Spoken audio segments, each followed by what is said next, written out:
So Walter, I'm really proud and kind of excited to be having our first conversation.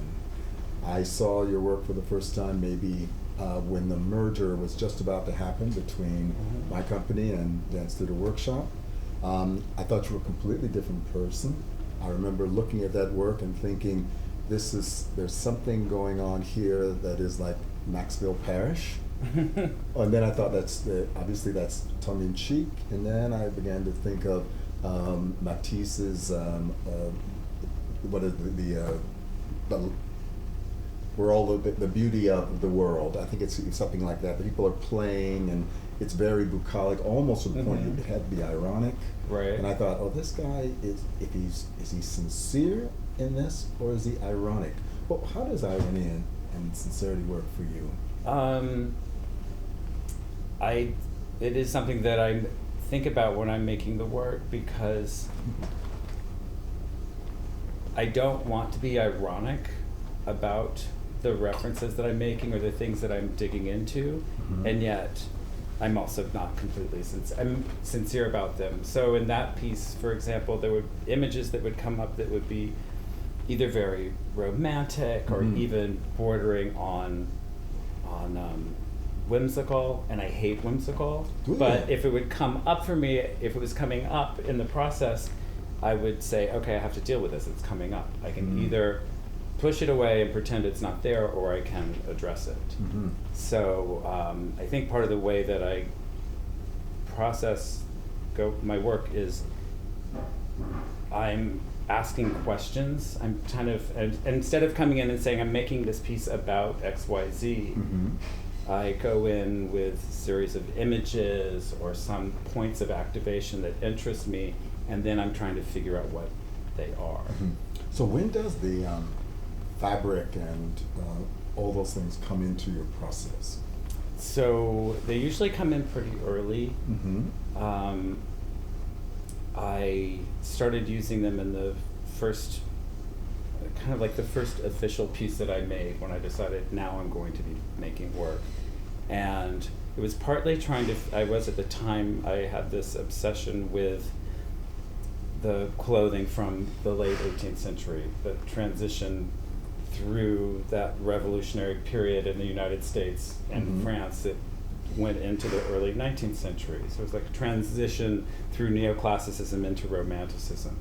And there's this fascinating thing where the shapes of the old formal structured dresses start to soften, but there's a period when they haven't gone completely loose, and what we would call the Empire period, and they are still structured and formed, but made out of cotton and muslin and softer fabrics, and the people of the time thought they were very radical.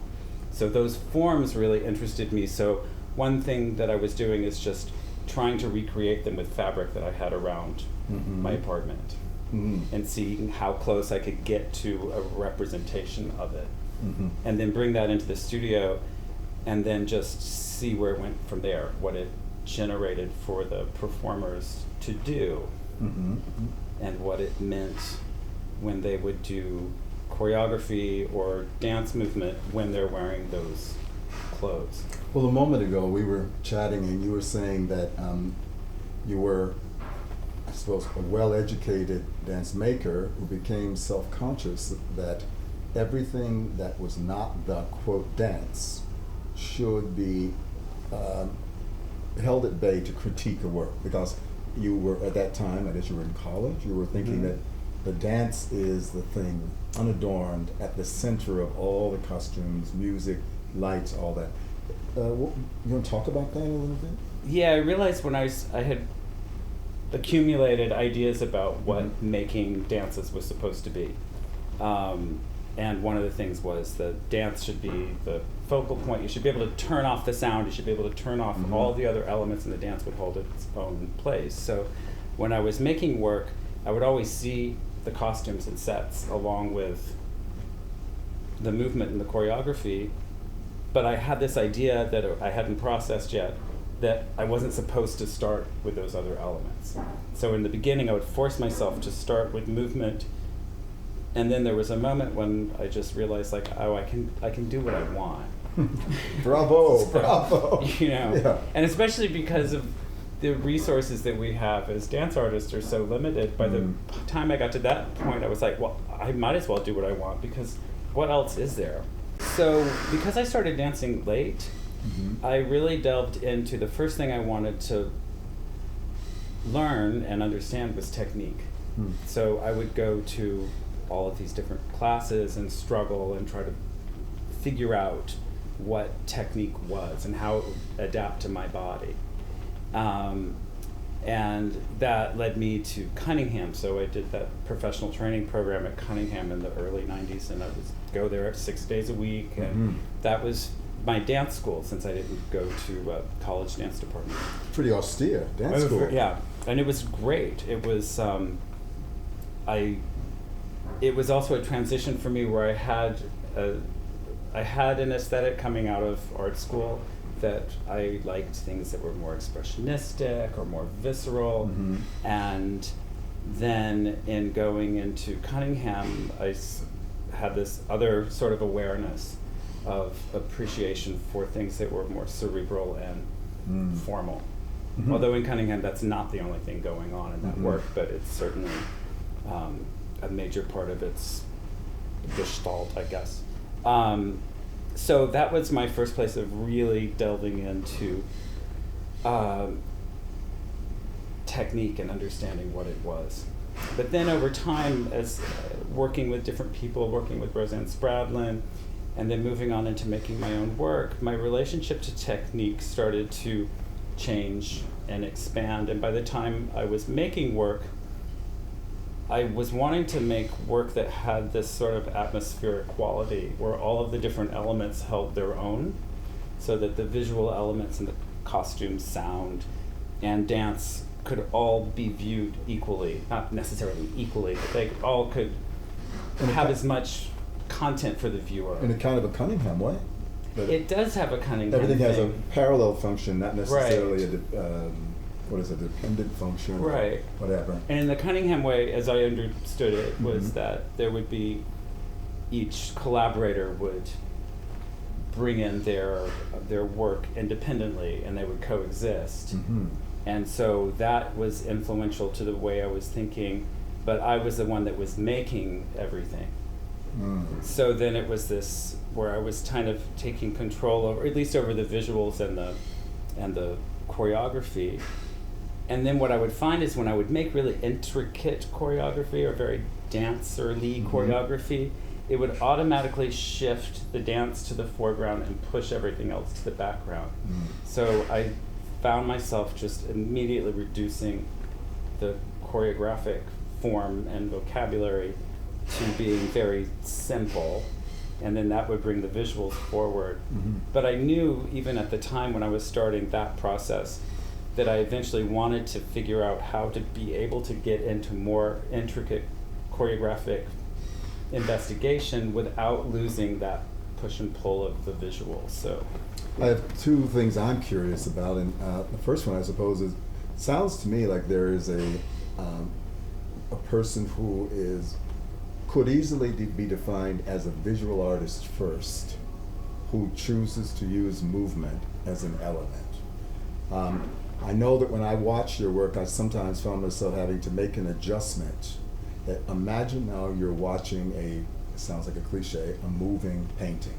And I think there was even things that you said in the work that you did in the studio here some months back about that idea of looking at a particular, was it 16th century work? Yeah, 17th century. 17th century work. So that's one thing. This idea of what is it? Well, you're saying that you struggle with the dance quality and the, what do we call it, the accoutrement of the other things, and you would like us to feel that struggle?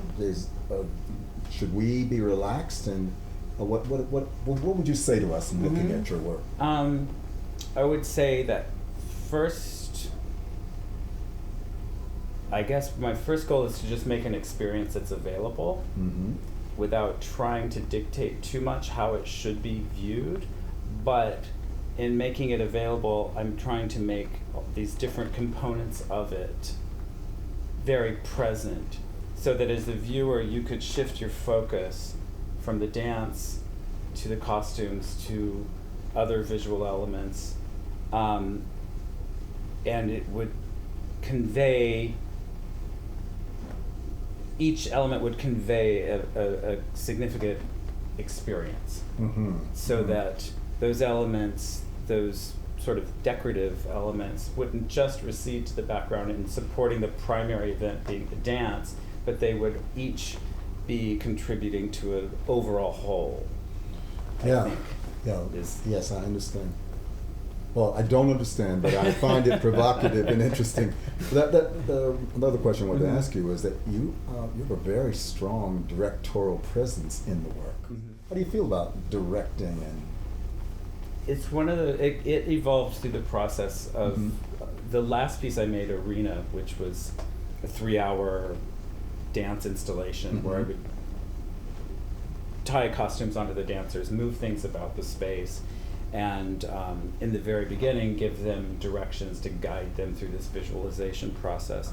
And what came up in that over the few years that we developed that project was that I would give all of these directions. I was in the space setting things up, setting the parameters, and they would respond to those parameters and work primarily improvisationally within a structure that it had its own arc from one point to another point.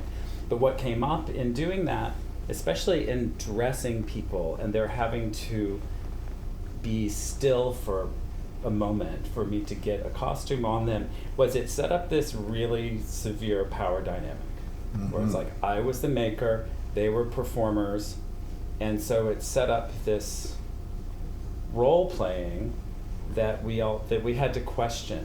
Like they would question it, we would have conversations about it, and so it was another thing. It was a real thing. It came up through the process of doing it, and then we had to figure out, well, is that okay?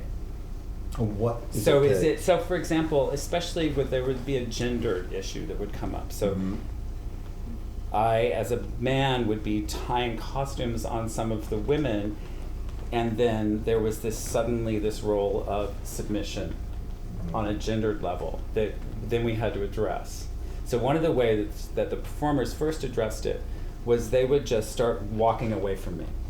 I would be in the middle of tying a costume and then they would just walk and keep the dance going. So then I would have to sort of run after them and try to finish tying the costume on. And then we realized from there that there was this sense of their asserting their own agency and asserting their own authority within the structure, which itself was set up with my position of power being slightly higher than theirs.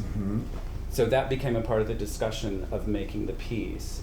I'm trying to imagine Merce actually sharing that role with his dancers. Sometimes, as the time went on, some of them are old enough to be his grandchildren or young. Right. So I'm not quite sure why our era is so concerned about, quote, the power dynamic. Right. But I thought that authorship was something that one had to earn and one had to be worthy of. Right. You know, if you are really the author, because your name is on it. Right. So why is your name on it? Right. And that's a very good point, because on one hand saying that within the performance that you're the author of and you're, you know, that the dancers are having their own agency, your name is still on it, so there is somebody that's potentially disingenuous about claiming that the performers have this freedom inside the structure. But I think what it is that I'm not sure if I can even answer what the overall generational aspect of it is. I mean, we could suss it out. Like psychology. But it's that, again, it's just something that if it comes up in the process of making the piece, then I don't want to shy away from it or avoid it. And so it led to this discussion, and then it became what the piece was about in a way. It was like a content revealed itself.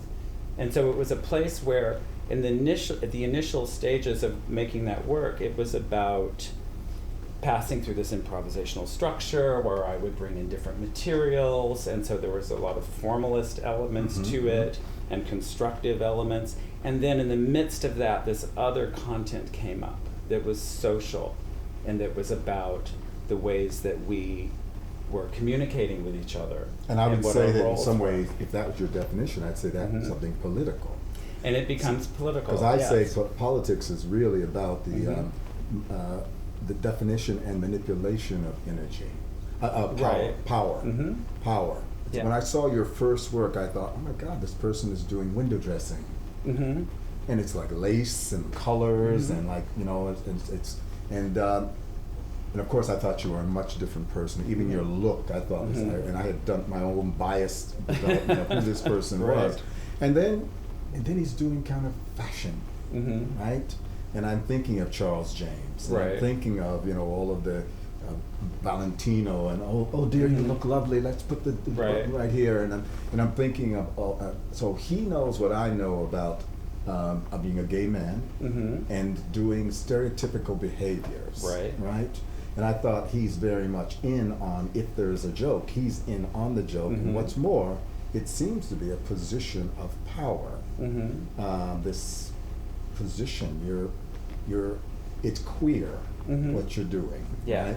So I mean, am I off base here? What do you say to all this? No, you're right on. My boyfriend said something to me the other day that I thought was a pretty good assessment of what I was doing that I hadn't articulated for myself. He said, your work is very queer. It's very in this queer world, but it's a queer world, and where the balance of roles is distributed between genders, but everybody's been feminized.